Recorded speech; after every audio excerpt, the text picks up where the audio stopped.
মানুষ হিসেবে আমাদের অবজারভেশন হচ্ছে কি জগৎ আসলেই অনেক বিশাল, আর আমরা আসলেই কম্পেয়ার টু দি ইউনিভার্স অনেক ক্ষুদ্র একটা স্থানে বসবাস করছি। এটা হচ্ছে ব্রুট ফ্যাক্ট, এটা হচ্ছে আমাদের ডিরেক্ট অবজারভেশন, আমরা এটাই দেখি সব সময়। সো এখন এটা সাবজেক্টিভ অর্থে একভাবে দেখা হয় যে আচ্ছা তাহলে কেন এমন, কেন এই যে আমাদের অবজারভেশন এটার সাথে লিঙ্ক করা হয় স্রষ্টার সাথে। আচ্ছা যদি স্রষ্টা থেকে থাকেন তাহলে ডাজ ইট মেক সেন্স যে ইউনিভার্স এত বিশাল? লাইক ফর এক্সাম্পল, কোনো একজন ব্যক্তি তিনি অ্যালোন, তার মাতা পিতা নেই, তার কোনো স্ত্রী নেই, সন্তান নেই, তিনি 600 কামরার একটা প্যালেস তৈরি করলেন। তখন আমাদের কোশ্চেন জাগবে যে does it make any sense যে উনি মাত্র সিঙ্গেল পারসন, যার কোনো অফস্প্রিং নেই, তিনি কেন এত বড় প্যালেস তৈরি করবেন? সো সেম অ্যানালজি দিয়েই তো আমরা মানে কোশ্চেনটা, আপনার যে কোশ্চেনটা এটা সেম কাইন্ড অফ অ্যানালজি, যদি আমি সঠিক হয়ে থাকি আর কি, যে আমরা ক্ষুদ্র একটা জগতে বসবাস করি, আমাদের জগৎ অর্থাৎ আমাদের পৃথিবী, এবং আমরা অবজার্ভ করি বিশাল জগৎ, বাট সেখানে আমরা পৌঁছতে পারি না, সেখানে আমাদের কোনো কন্ট্রিবিউশন নেই। কেন ইউনিভার্স আছে যেখানে আমরা আমাদের কোনো পদচিহ্ন রাখতে পারি না?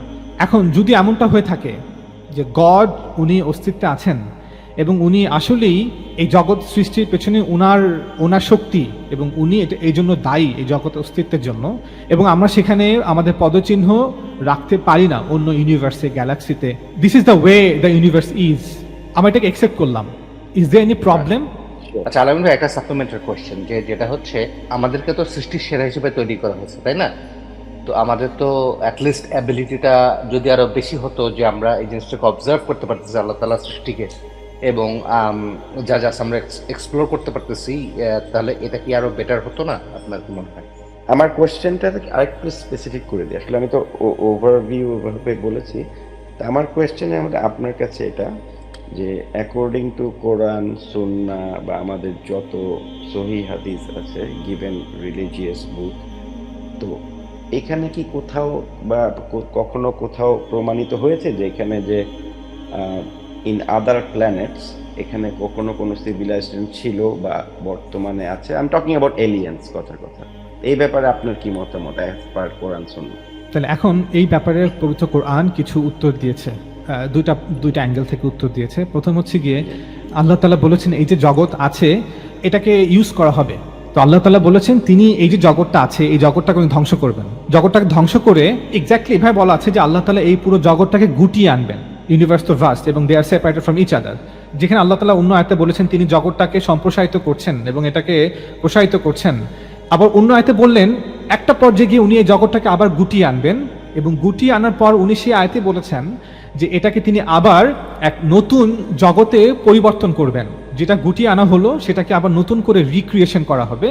সেই জগতে তিনি মানুষকে জান্নাত দিবেন যারা পবিত্র, যারা সত্যের সামনে নিজেকে বিনয়ী করতে পেরেছে, এবং যারা অবাধ্য ছিল এবং বিশেষ করে যারা জেনে শুনে বুঝে সত্যকে ডিনাই করেছে তাদেরকে তিনি এটা পানিশমেন্ট দিবেন। সেটার জন্য তিনি এক জগৎ সৃষ্টি করছেন যেটা জাহান্নাম, একটা আলাদা স্থান।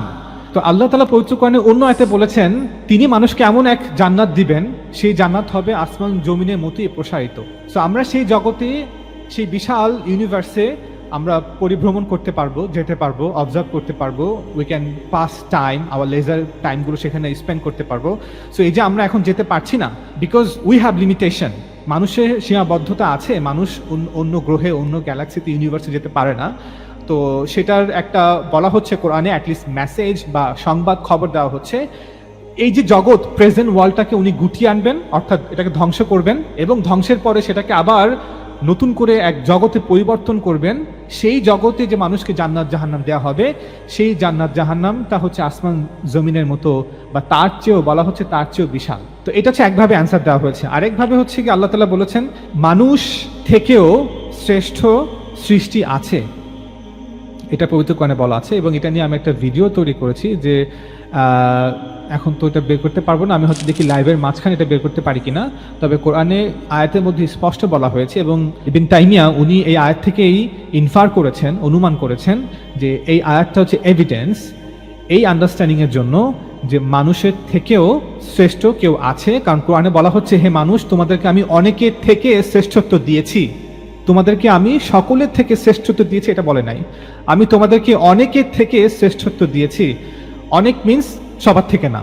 আমরা তো আসলে ধর্মগ্রন্থের কারণেই এলিয়েনটাকে বিশ্বাস করি। কেন? সূরা জিন যেটা, সেখানে আপনি পড়লে দেখবেন সেখানে বলাই হচ্ছে জিনরা আসমানের বিভিন্ন অংশে তারা ভ্রমণ করত ফ্রিলি, বাট একটা সার্টেন সময় থেকে তারা দেখলো যে তারা সব জায়গাতে যেতে পারছে না, তাদেরকে বিভিন্নভাবে বাধা প্রদান করা হচ্ছে।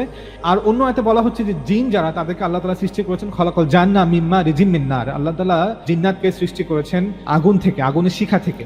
So they are kind of made out of fire.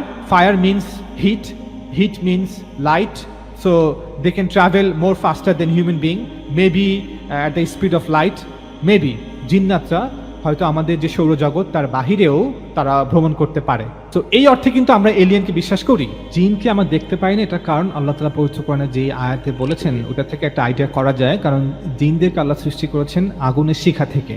তো এখন আগুনের শিখা যদি আমরা এটাকে কাছাকাছি নিয়ে যাই, যে light made out of what? Photon. So ফোটনটা কি কোনো পার্টিকেল নাকি এটা ওয়েভ? স্টিল এটা একটা কনফিউশন, কারণ যে ফোটন এটা বিহেভ কখনো কখনো ওয়েভের মতো, কখনো কখনো পার্টিকেলের মতো।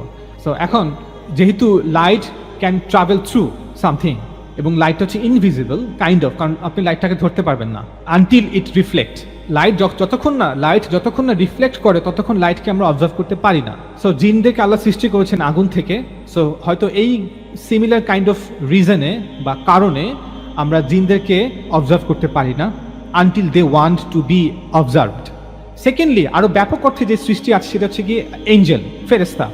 আল্লাহ তাআলা পবিত্র কোরআনে বলেছেন ফেরেশতারা নাজিল হয় আসমান থেকে এবং তারা পৃথিবীতে অবতরণ করে এবং পৃথিবীতে তাদের কার্য সম্পাদন করে তারা আবার আসমানে চলে যায়, এমন এক স্থান দিয়ে, এমন এক সময় দিয়ে, এমন এক জগৎ দিয়ে যেখানে গণনা করলে সেই টাইমটা হবে তোমাদের গণনায় 50,000 বছর। তাহলে এখান থেকে ধারণা করা যায় যে Angel lakh crore, maybe billion, maybe trillion, maybe zillion, quadrillion number of Angel exist এবং তাদের বিচরণ জগতে।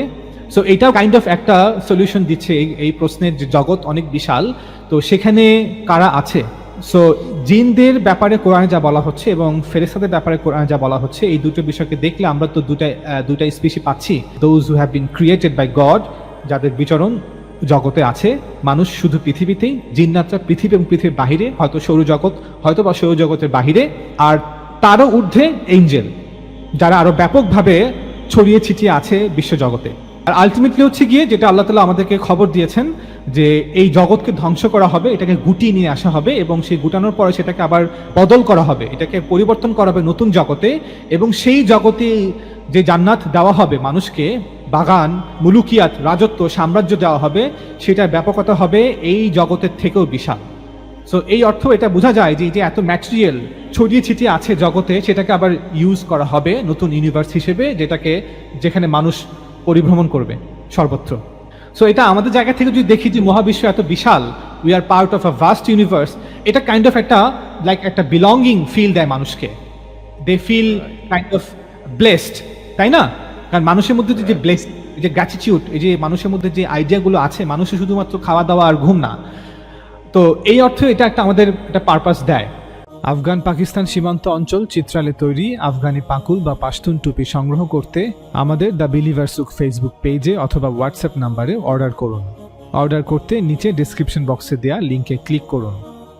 সব থেকে বেশি যে জিনিসটা করেছেন পবিত্র কোরআনে, সেটা হচ্ছে মানুষকে মনোযোগ দিতে বলেছেন জগতের মধ্যে, যে দেখো জগৎ কেমন, এবং জগৎকে দেখে তুমি ধারণা করতেই পারো যে নিশ্চয়ই জগৎটা মিনিংফুল, এটা কোনো মিনিংলেস কোনো এক্সিস্টেন্স না।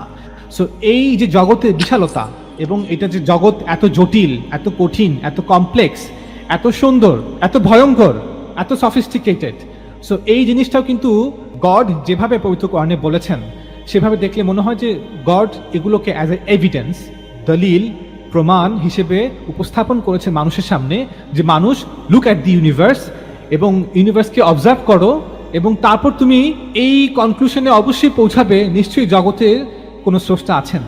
সো এই অর্থে কিন্তু জগৎ একটা মিনিং দেয়, গডের পারপাসটা সার্ভ করে, অর্থাৎ জগতের যে বিশালতা, এটা গডের যে পারপাস, সেই পারপাসটাকে সার্ভ করে। If you agri.